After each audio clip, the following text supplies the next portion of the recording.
Assalamualaikum warahmatullahi wabarakatuh. Saya Rehan Amin Sungnaga dengan NPM 2317058. Di sini saya ingin membuat video pengganti pada pertemuan ketiga mata kuliah Machine Learning. Jadi pertemuan ketiga ini adalah pertemuan materinya association analysis, yaitu lebih tepatnya menggunakan teori. Nah, jadi association analysis ini merupakan salah satu metode dalam machine learning yang berfokus pada eksplorasi data untuk menemukan hubungan atau asosiasi antara item dalam sebuah dataset. Kita langsung masuk aja.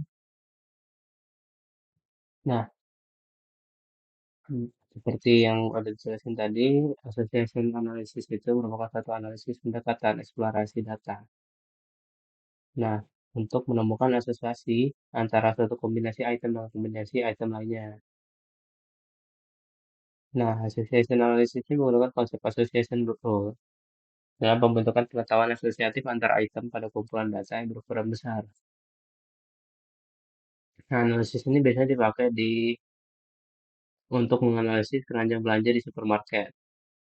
Contohnya, berapa besar kemungkinan seorang konsumen membeli sampo juga akan membeli sabun. Lalu ada algoritma a priori. Secara sederhana, algoritma a priori didefinisikan sebagai algoritma berbasis aturan asosiasi yang bertujuan untuk menemukan pola atau hubungan antar item dalam sebuah dataset.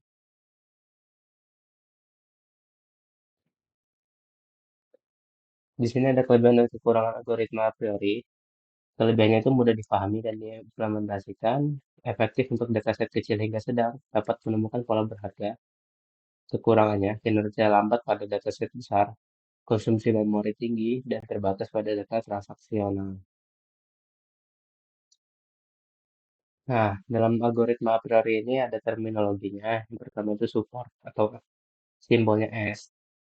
Support adalah ukuran seberapa sering suatu item atau item set muncul dalam kumpulan transaksi. Dalam konteks algoritma a priori, support dihitung sebagai rasio antara jumlah transaksi yang mengandung item set tertentu dengan total jumlah transaksi dalam dataset. Ini rumusnya, jadi S itu N, NX, N sebuah objek itu dibagi N semua transaksi, total transaksi. Lalu confidence itu uh, ukuran kekuatan hubungan antara dua item atau lebih dalam aturan asosiasi. Nah, confidence ini mengukur seberapa besar kemungkinan bahwa jika suatu item A muncul dalam transaksi, maka item B juga muncul. Jadi di sini dia menggunakan peluang bersyarat.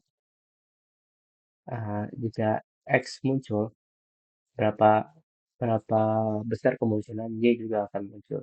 Jadi ini rumusnya N N X besar Y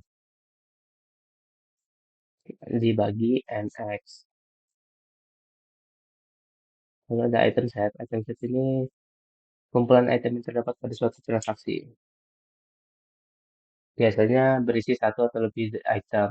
Contoh item set itu susu, roti, lalu ada telur, keju, mentega. Itu adalah contoh item set. Nah, item set ini digunakan untuk membentuk aturan asosiasi yang membantu memahami hubungan antar produk. Lalu ada K item set.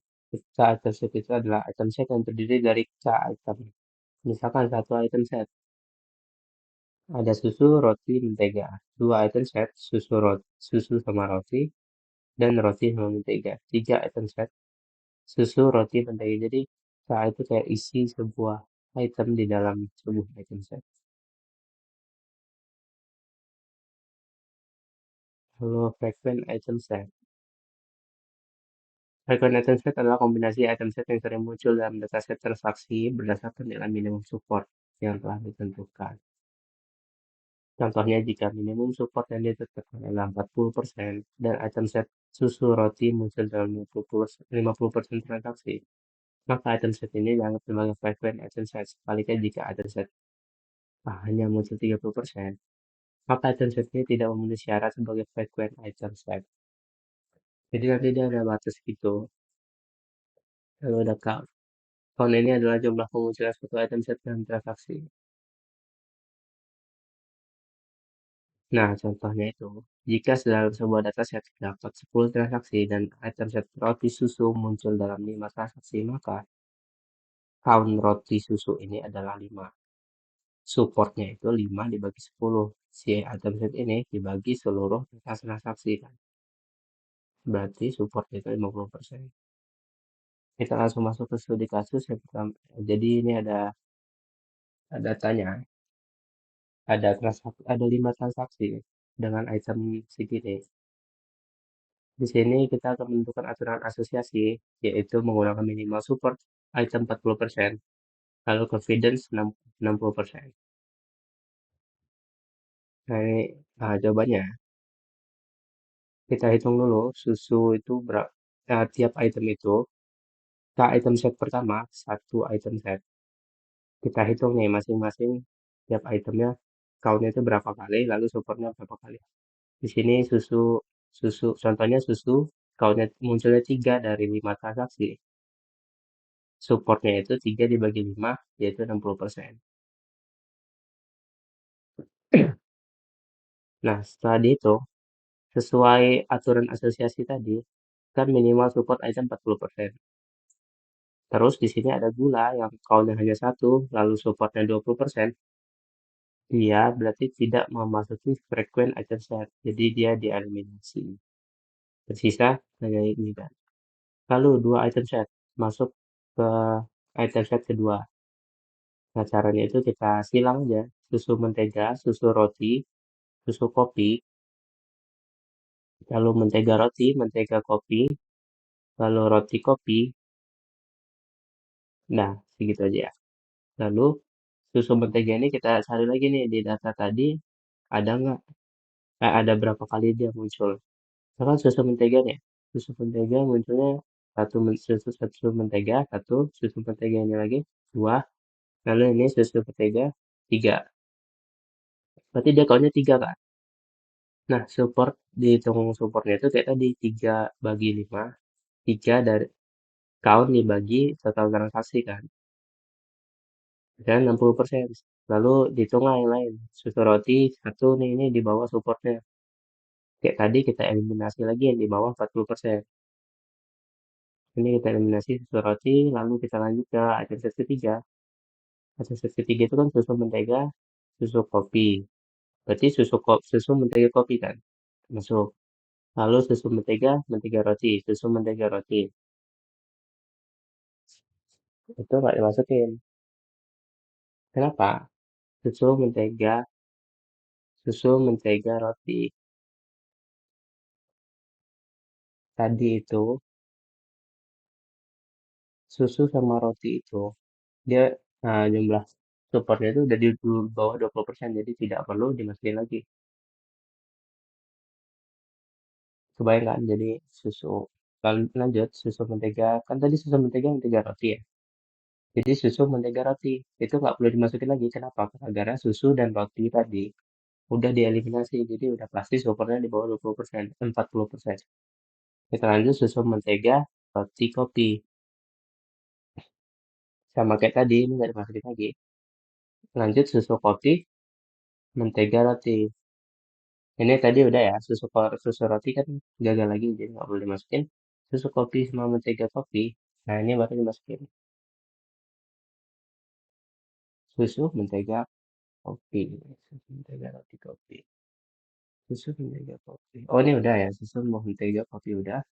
Lalu susu kopi, roti kopi, ini nggak perlu lagi. Susu, mentega, roti, mentega, kopi. Nah ini nih baru dimasukin. Setelah dihitung, kayak tadi, hitungnya. Hasilnya 40% nih, 40%. Lanjut kan, nggak ada yang di bawah 40%, nggak ada yang dieliminasi. Kita lanjut ke item set selanjutnya.